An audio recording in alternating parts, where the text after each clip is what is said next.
So hello everyone, hope you're all having a fantastic day. I'm Holly from West Point Cyber Talent.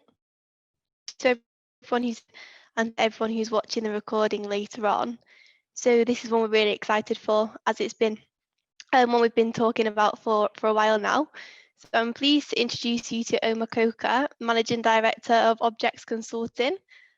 He's going to be giving us the business case for cyber resilience, along with some ammunition for tipping the budget discussions in matter of your favour. So there'll be a time for questions at the end. So if you could submit any of the questions you've got throughout the webinar to the Q&A section, which is at the bottom of the screen, and we'll go through these at the end. So over to you, Omer. Hello, everyone. Thank you for coming. Not knowing what kind of a profile of attendees there would be, I tried to make a session that would hopefully have something for everyone in here. As Holly mentioned, there'll be Q&A at the end of the session.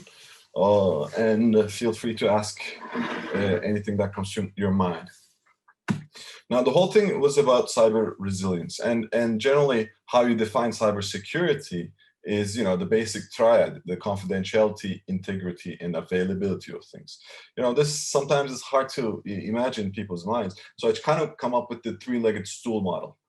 Any one of these legs, if they break off, you fall off that stool. And the confidential, integrity, availability is basically the same thing. And this triad basically is the core of privacy: integrity, that your information has not changed, and confidentiality, that it is actually a secret. Only you and whoever's supposed to know it knows it, is the core of it. And this has to be a technical process. The policies and procedures that kind of keep this going, the human side of it, is its skin. Talk about cyber resilience. Definition is basically how well an enterprise can manage a cyber incident while continuing to operate its business effectively. And you shouldn't think of this as only attacks, hacks, attempts on your site or your resources. It can be unintentional actions as well. It can be triggered from attackers, but it could have nothing to do with outside forces. And to kind of create a level of resilience, you have to think about it from the design phase. Most of us probably know, redundant hardware, two power supplies, or two different devices working in tandem, either, in an active scenario or active-passive scenario. When one dies, the other one takes over. These are design considerations you have to make from the beginning, and it will just cost you more later on if you want to do a patch to what you have in place.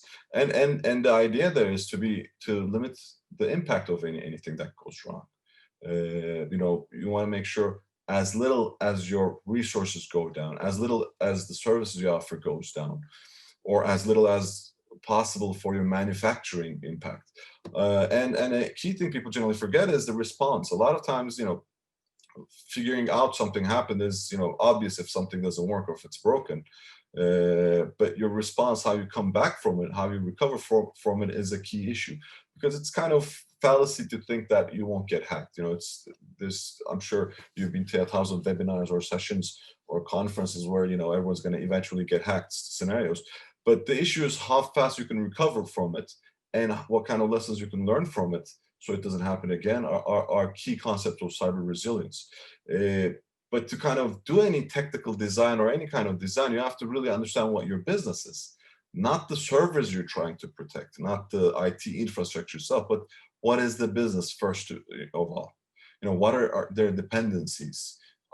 This includes IT, it includes third parties, it includes third-party IT. It could include cloud, resources. It could include resources in, all around the world, if geographically dispersed around the world. And you have to understand what your current maturity level is, because one of the key things I see in my consultancies, a lot of times enterprise, regardless of the size, has not done a realistic self-evaluation of where it is on a scale. Is it mature? How mature is it? Or is it completely clueless? If you've done any consultancy, you'll have very few times where someone will say, we have no idea what we're doing. But you have to understand what is really being done and how that, what the shadow that is that's being shared with you. And basically, you have to understand, by understanding your business, what can it tolerate? What kind of risk, what kind of problems can it tolerate? And it'll just get by, and what might actually cause, existential problems, what might sink it, what might cause really huge penalties and things like that. And there's just like there's an app for that. There's a standard for that called Business Continuity Management. It's one of the international standard organizations standards, 22301. It's actually based on a British standard, 25999, which basically is a practical framework for setting up and managing an effective business continuity system. It is not a technical only system. It does not only talk about technology infrastructure, it also talks about the business side, about marketing guys, the sales guys, the guys who are actually manufacturing, white collar, blue collar, all of it all together. And again, it requires you understanding the purpose of your business and the context of the environments that it operates in. If you're in the defense business, or if you're in a critical, strategical utility like energy infrastructure, you're kind of slightly different than if you're selling cookies. So, but you have to understand what these environments are and what your business is in that environment, and you have to make sure all the stakeholders are a part of this discussions, figuring out what it is. I've seen so many times where different business units have different agendas. They have different things that are prioritized for them. If you ask different people what it takes to kill a company, they will have different answers. So what you have to do in the standard, through the standard, is put all these people in the room and agree on a business impact analysis. What is the real scenario? What are you really trying to protect? And how much of it can you take if it goes down? What's a maximum acceptable outage? Is it okay for your online systems to go down for half an hour, 2 hours, 2 days? And can you accept all of it going down, or you're okay with 80% of it going down, but 20% has to stay up, or you'll be penalized in one way or another. For example, in telecoms or in energy. So you have to have a minimum continuity objective defined as well. And these are not technical discussions. These are, understanding your business and the various aspects that make up your business. And then, because this gives you, slowly moves towards the technical side, an order of recovery activities. What do you recover first? If everything died, do you recover what's easy first? And that's generally, what the engineering point of view is, and it's just logical, do the quick wins really quickly, so some stuff start coming up again, but it might not really match what the business needs recovered first. And while it might be quick to recover someone's stuff, it might, be eating into the time frame that you can accept an outage. So you have to make sure you have an order of recovery activities in order to bring things back, and clear channel of communication.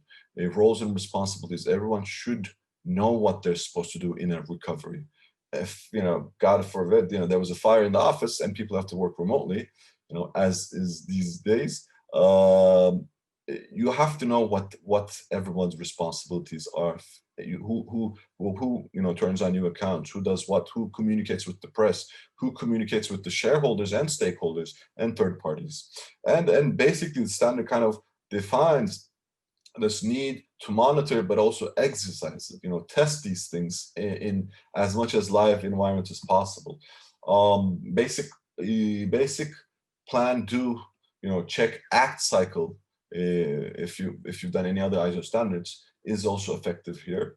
And your needs and expectations of relevant parties, internal and external, your customers included, and the context you're working in has to go into a planning. And this kind of starts the cycle. But business continuity, as I mentioned, is not necessarily a technical control of the infrastructure you're managing. That's where 27001, the information security management system, kicks in. And it's basically a best practice to understand and manage information and data risk in a systematic manner. It is, when you look at it, it's 10 chapters and it looks very generic to begin with, but when you get into the annex, with lots and lots of controls, that is where the real meat is, and it basically is applicable independent from your industry and size. Some of the things may not be directly related to you, they might not be relevant for you, but I've rarely seen you know, many of those chapters not being relevant to all. And what it does is basically defines a mission and scope. You have to kind of decide on a mission statement to begin with, and the scope that it should cover. Is it going to only cover UK offices, or is it going to cover the offices in Asia, Africa, you know, Americas? And is it going to cover all your infrastructure, all the various brands that might exist within a company?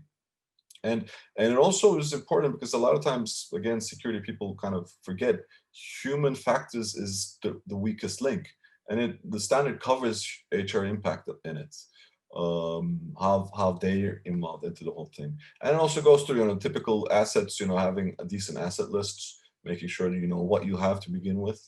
You don't have any, you know, IT infrastructure no one knows about.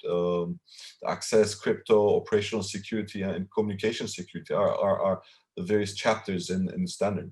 It also, you know, talks a lot about supplier relationships, given more and more there's this concept of techno-nationalization. You know, US doesn't like Chinese technology companies such as Huawei.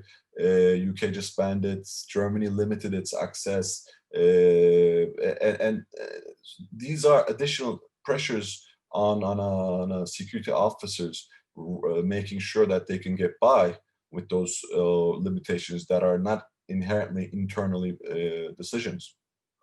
And one of the key things it kind of touches on is incident management. So let's say something happened. What do you do? How do you manage that? How do you come back? These are in a lot of ways very in sync with the 22301 standard, the business continuity.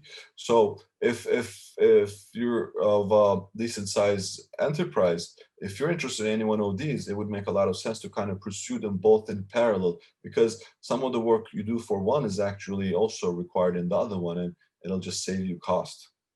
And physical security, again, you know, you can have the greatest you know, systems in place in line, but if someone just breaks into your office and walks away with a server, you know, it's also covered in the standard. And a lot of people don't know, but ISO 27001 actually is not just one document. There's a series of them. 002 is the actual implementation code of practice.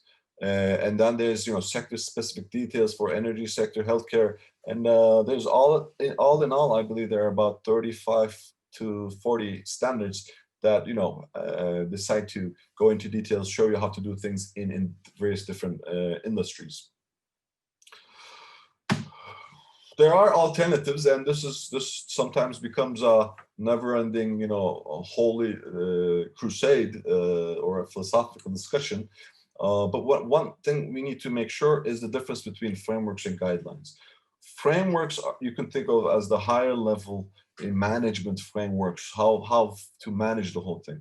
And guidelines tend to be a more lower level, more technical documentation. NIST is within my top two with ISO, but it is more generic. It is a little bit more simplified, and it is not as comprehensive or integral as the 27001 in my view. But when you're talking about the controls themselves, the NIST 800 series, you know, beginning with 53, is much better than, in my view, ISO 27002, because it gives you specifics, more technical specifics of what to do. So it allows you to make sure that you know, you're doing it the same way that it was meant to be. It doesn't give you vendors or things like that, but it gives you the details of what to do, how to do it. And there's the CIS, it's a SANS effort, which is pretty good and detailed. But I feel my personal thought on that is it's really good for 20/80 rules, you know, the 20% of the job for 80% of the return in smaller starting programs.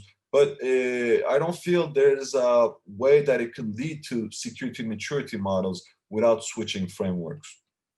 The UK's own minimum cybersecurity standard also exists. It's basically, you know, what's known as a low baseline NIST 800. it's effective, and it's one of those things that was designed to not scare people away.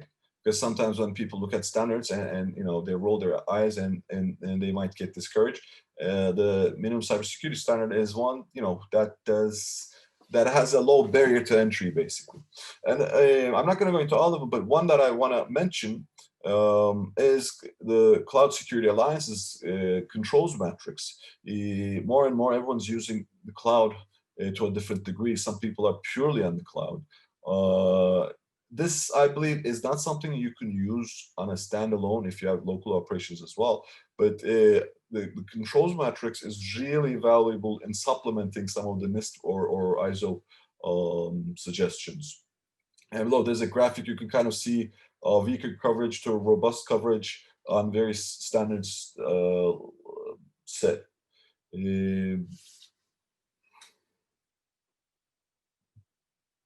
Now, part of the thing was talking about the financial side of things.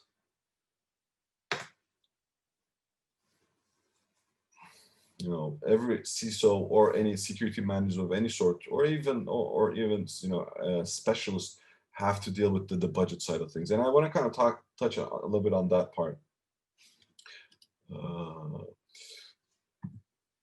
Discussions with CFOs are hard. Sometimes you don't even get to talk to the CFO. You talk to someone more junior, and a lot of times security has improved from being a Hollywood scenario, from like a science fiction movie, to something real tangible these days. But it's still a lot of times seen as a black hole, if not Alice's rabbit hole. It's just they have no idea where that money goes. They don't see a return on it in terms of sales or something else. And they do not necessarily have a direct line between incidents and budgets that were not spent to protect against those incidents. Because for them, concept of savings is normally about not spending money, cutting down on what they're spending, and not about not losing money, about the losses of various resources because of attacks or other reasons, cyber incidents.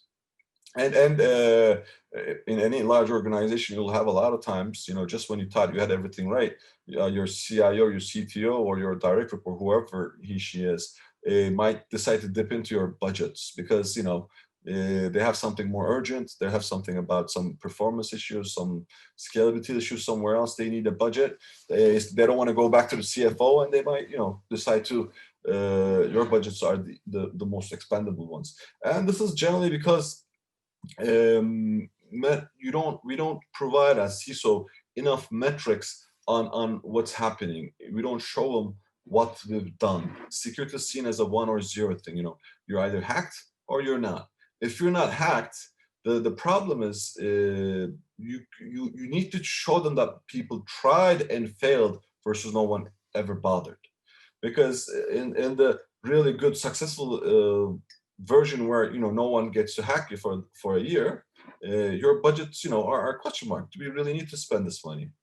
So metrics on what's happening are key to understanding what's happening, and it's ammunition for talking points, whether it be with your direct line manager or the finance people or the board. You have to be able to measure to know the delta, the change of things. If you start today, where are you to begin with? What are the risks associated with the level you're at? And if you spend so much money or your time or your sweat and blood, you have to be able to show the reduction in risk, what you accomplished through those KPIs, through those measurements. And the more you can do this in terms of actual financial monetary risk, the better it will be. But the key thing is to be able to talk of risk in a tangible way. They have a high impact, but it's your job description to be able to communicate this to the people. Because once you've done this, ownership of it is determined. I mean, if you come up with you've discovered a really bad risk, and you timely ask for resources to deal with it, and you've done all your homework and you've done your best to kind of communicate this to the various management levels, and something goes wrong afterwards because they did not go with your advice, ownership is kind of determined. You've done your work. So you have to be able to make sure that you demonstrate the risks as much as possible in terms of financial impact. And year and year or quarter and quarter, if you compare your metrics, you can show how you're maturing, how you're improving, what you're doing good, and you can also see for yourself what you spent didn't really help much. And a lot of times, security people with an engineering background don't have the basic concept about return on investment, return on security investment. So I just want to kind of give a basic example here of how you can calculate in financial terms.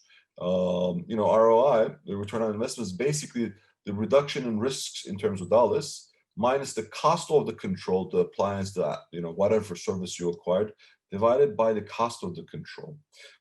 Reduction is risk is it's not rocket science. It's basically occurrence per year of an incident, expected loss per event, and reduction in risk probability if you apply the control that you wanted to apply. It's not really smart idea to say it'll be 100% reduced, but numbers in the 80 to 90% are very your acceptable numbers. And just to kind of hash it out, I mean, think of, let's say you're having ransomware attacks or some sort of phishing attacks 5 times a year, and it's costing you, I don't know what, 30,000 pounds per incident. You can find a solution that's going to cost you 25,000 pounds to solve this at a 90% probability. That will actually, if you plug the numbers in there, give you a number to show your CFO that spending that 25K on a control, on an appliance, on a service, whatever, will actually save you 110K in lost funds. Once you start talking about these, there will always be, arguments about the percentage of effectiveness of the control or the expected loss, how many pounds per event. But these are things, once you get into that territory, you can hash these out, you can discuss, you can argue over these. But you have to get your thinking and your organization's thinking to that mindset. And while talking about expected loss, you have to consider there's lots of different ways of loss. Loss of immediate sales. If you're an online commerce site, if your site is down, you just lose that sales. But if you're a larger company, you might start losing future funnel sales. Sales that were about to come to you next week or in a couple of days. Or if you're in manufacturing, your production code can go down. You'll be paying all your factory workers, but production would have stopped. And then there might be non-compliance penalties from your customers. There might be actually financial penalties or other penalties involved, which might end up losing you more business. And then there's, of course, the reputation hit. Things like Net Promoter Score for large organizations or Trustpilot. The grades you get on these, what people see, what they feel about you, has a direct monetary impact. And if you're in more statistical areas, the regulatory impact, whether it be fines, disqualification from projects, etc., are serious impacts. And given Google and Facebook's recent happenings, or I don't know what to call it, you might end up having increased regulation in your sector or for your company, which will itself mean additional costs of different types. I also want to talk about storytelling. This is, what is it to do with cybersecurity? But if you're some sort of a manager or you have to convince someone of something, you have to understand that humans work off of emotional drives. You might be an engineer, you might be a poet, doesn't matter. The machine, the Homo sapien, works off of emotional drives. And stories trigger these emotions, and once you can associate it, it enhances memory about what you were talking about.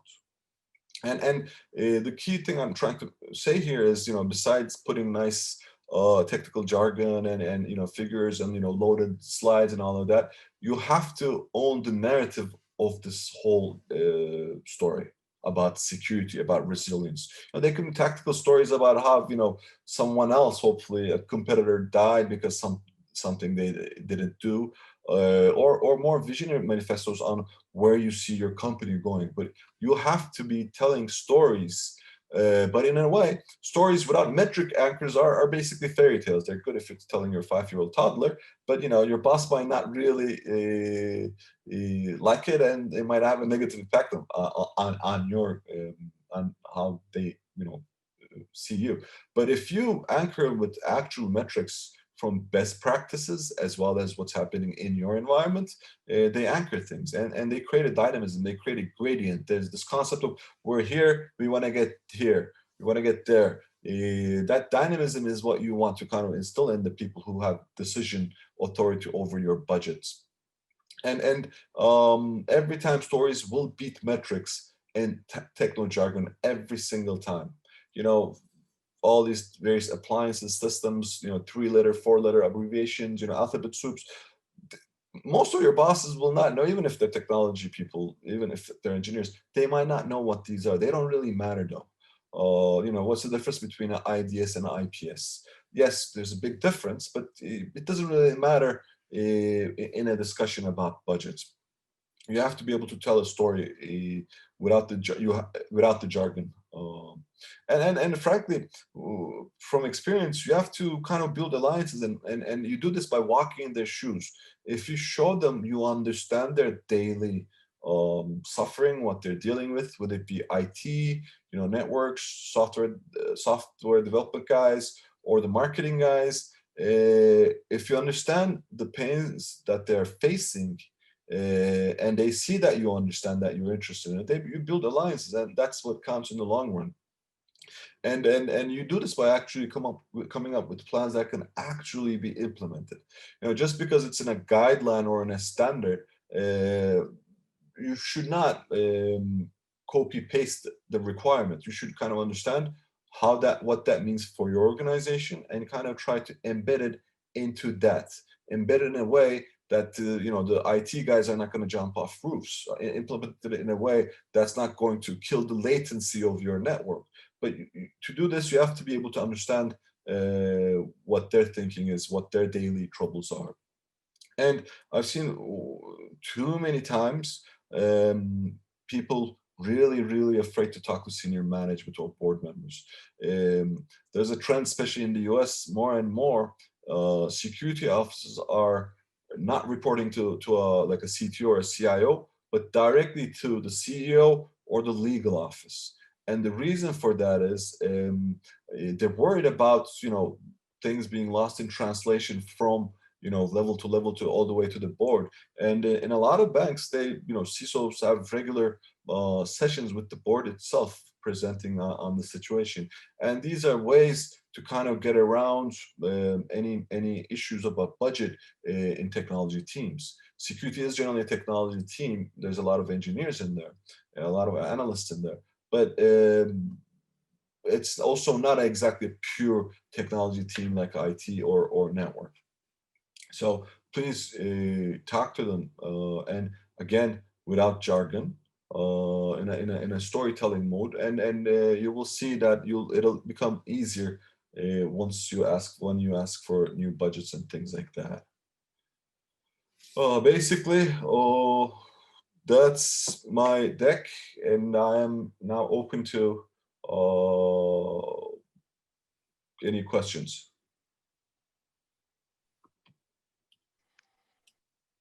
Perfect. Thank you, Omer. I, for one, really enjoyed the talk. And I'm sure I can speak on behalf of the audience when I say that was packed with value.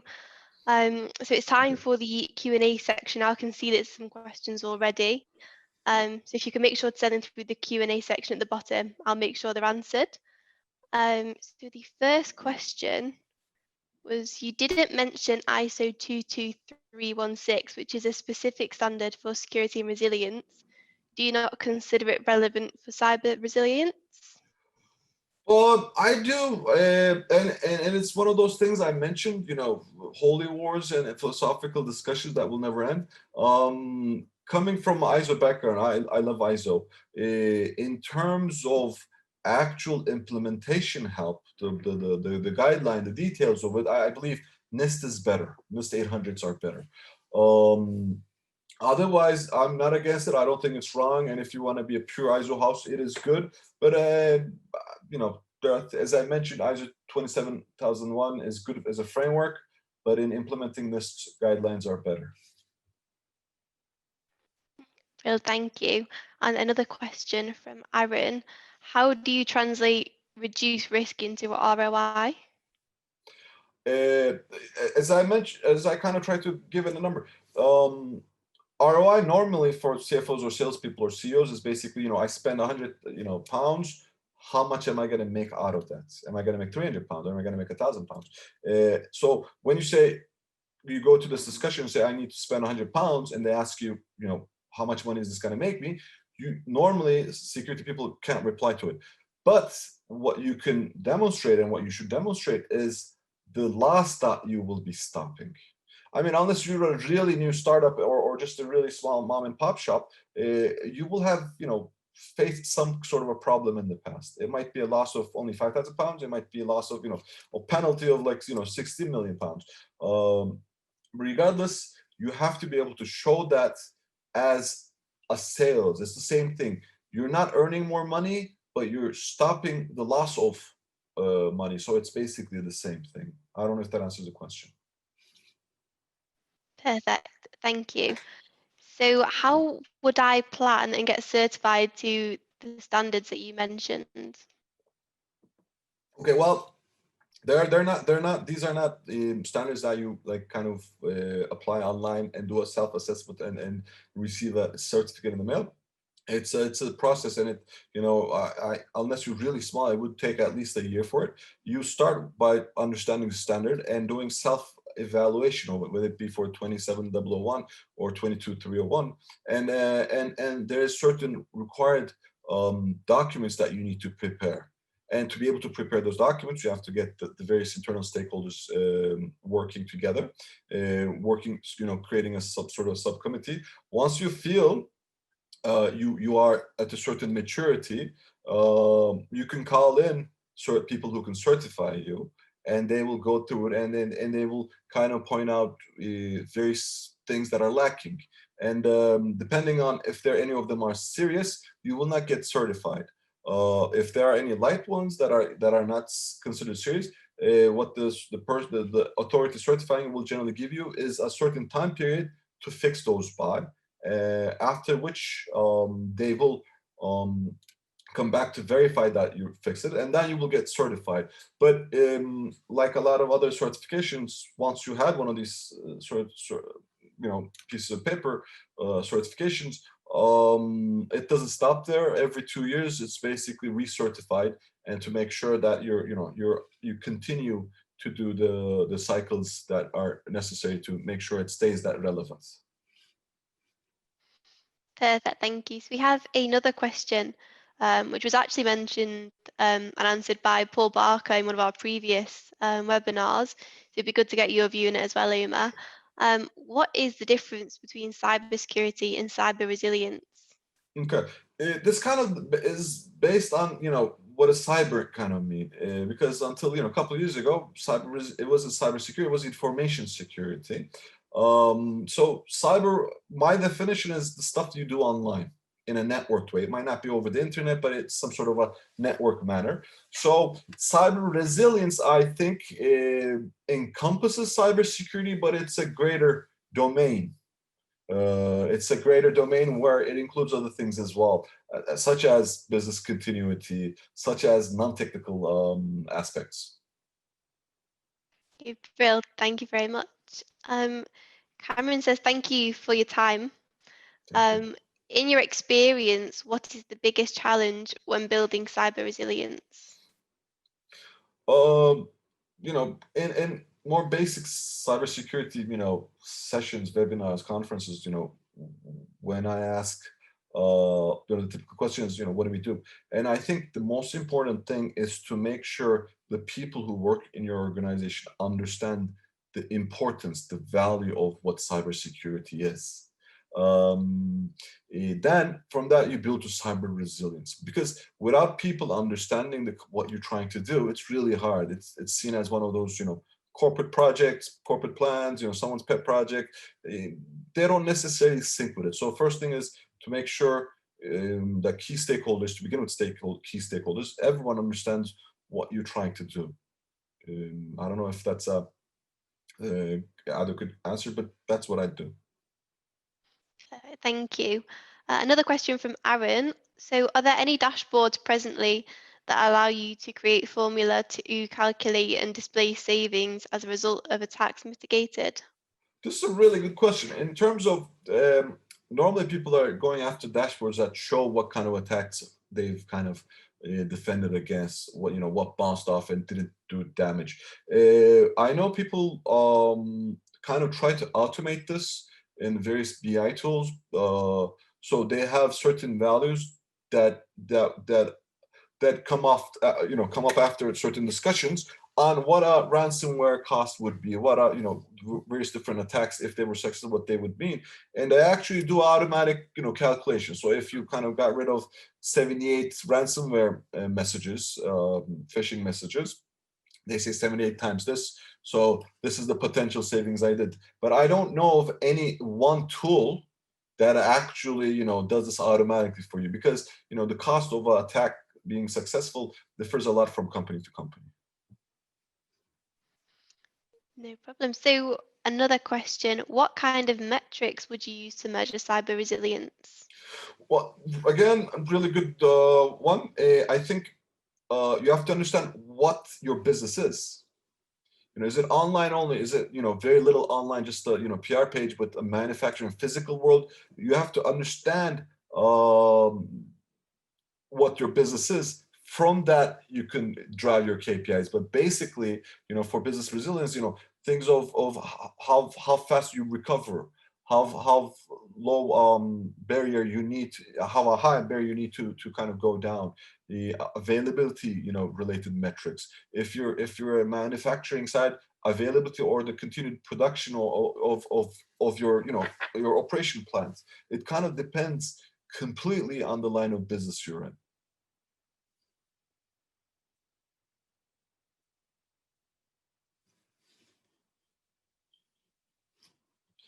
I can't hear you, Holly. Apologies. Apologies. So I think that's all of the questions for now, which means we're about ready to wrap up. So firstly, thank you, Omer, for your time. I see two more questions. Two more? If you have time, do we have time? Yeah. Okay. With COVID pressures on costs, staff reduction, etc., have companies reduced their commitment, minimizing cyber risk and improving cyber resilience from Bharat? Really good question. Again, in our times of COVID, I think I have to think, and you might say, some people might say this is wishful thinking, but the whole concept of remote working, I think, and the security aspects of it has kind of highlighted the importance of cybersecurity infrastructure.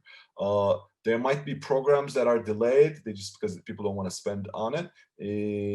But I think overall, more people in more companies, management and other, have realized how important cybersecurity is, because without it, without your VPNs, no one's going to let you work from home.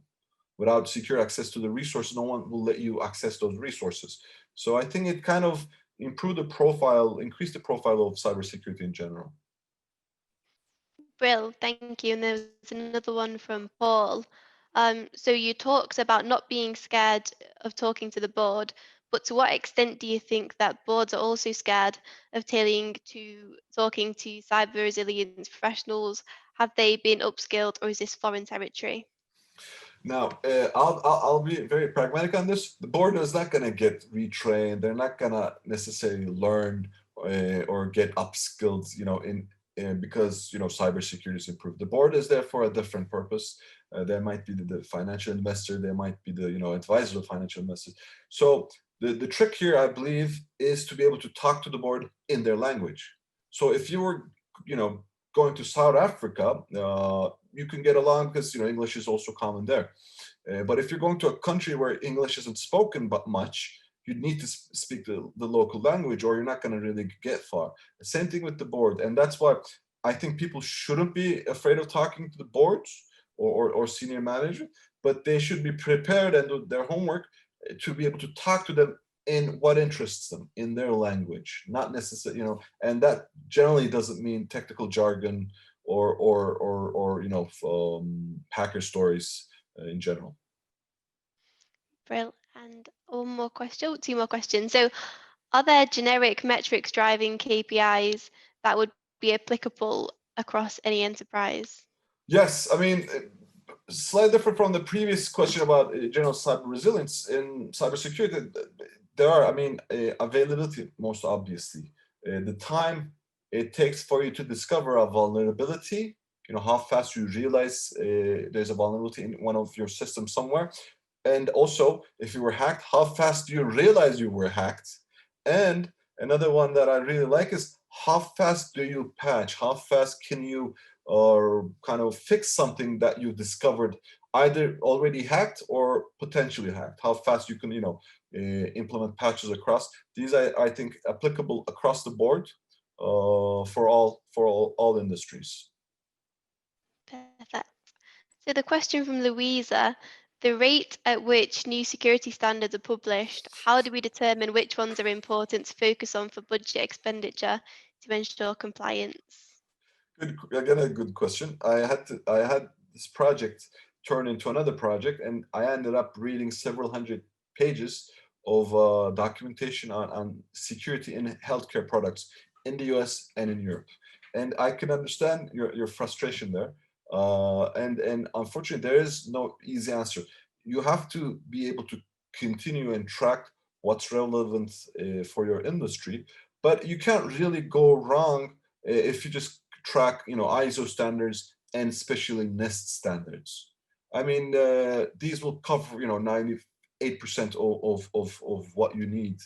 But it's not easy, and you got to do a lot of reading because sometimes devil's in the details, and especially in things that require certification, you may fail just because of 2 lines or 2 items that you didn't pay attention to. Perfect, thank you. So I think that is all the questions this time, unless anyone has any more questions just before we finish up. No, perfect. So thank you, Omer. Thank you. For providing us with such an insightful talk. And of course, thank you to everyone who attended or is watching the webinar recording at a later date. So we will send out the full recording following the webinar, along with an invite to our next webinar, which is on the 18th next week, with Rob Shapland, where he'll be talking about how to hack any company, which is a topic I'm sure is going to drive a lot of interesting debate. So make sure you all sign up for that one. Please follow Omer on LinkedIn, as well as join our group, the Cyber Lounge, which is where we come together to discuss everything related to cyber. And I'll look forward to seeing you there. And have a great day, everyone. Take care, everyone. Thank you.